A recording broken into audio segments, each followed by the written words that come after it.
मैं प्रमोद कुमार पंकज, भोजपुरी लोक गायक, आकाशवाणी एवं दूरदर्शन केंद्र पटना। मेरे पिताजी का नाम स्वर्गीय विंदेश्वरी प्रसाद सिंह। मेरा पता अंबिका विहार कॉलोनी, अंबेडकर पथ, बेली रोड, पटना, पिन कोड 8,14,। मेरा मोबाइल नंबर 7488287031।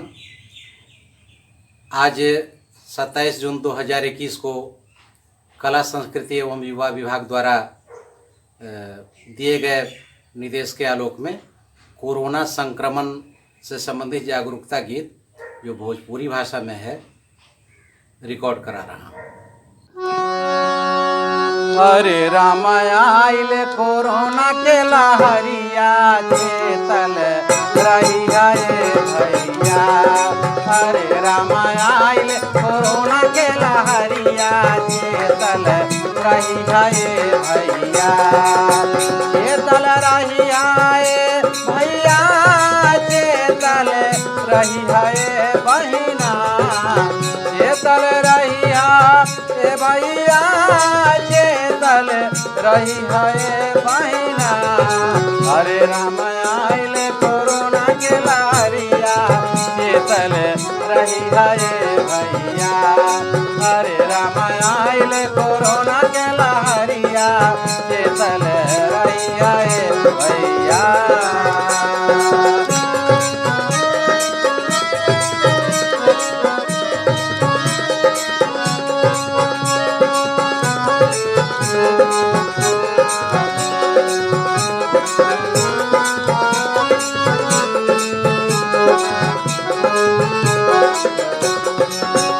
सबे मास्क लगाव बराबर, ई वायरस भइल हमलावर।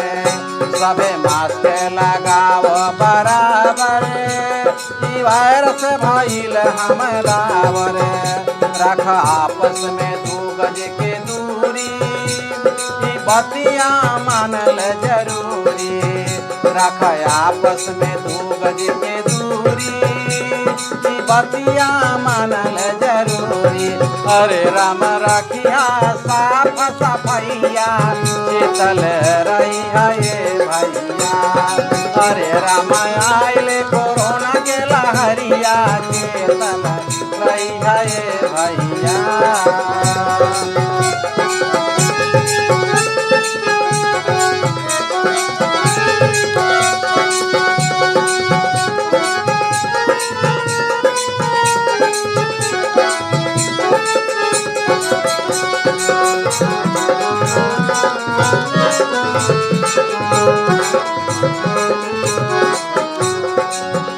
खांसी सर्दी जे तनिको बुझाई, कभी हल्को बुखार जब आई।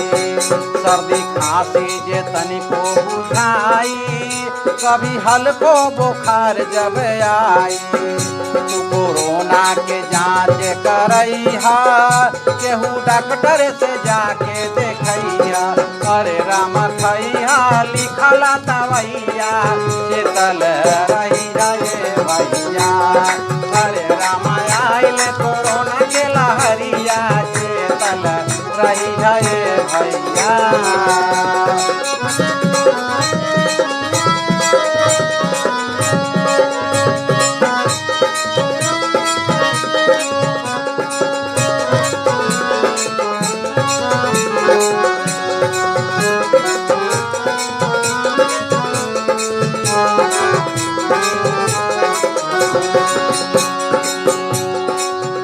एकर आइल बाटिका लगावाला, अपन जिंदगी सुरक्षित बनाला।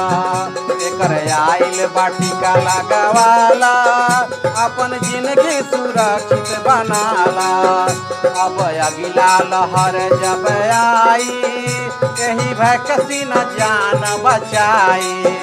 अब अगिला लहर जब आई, यही वैक्सीन जान बचाई।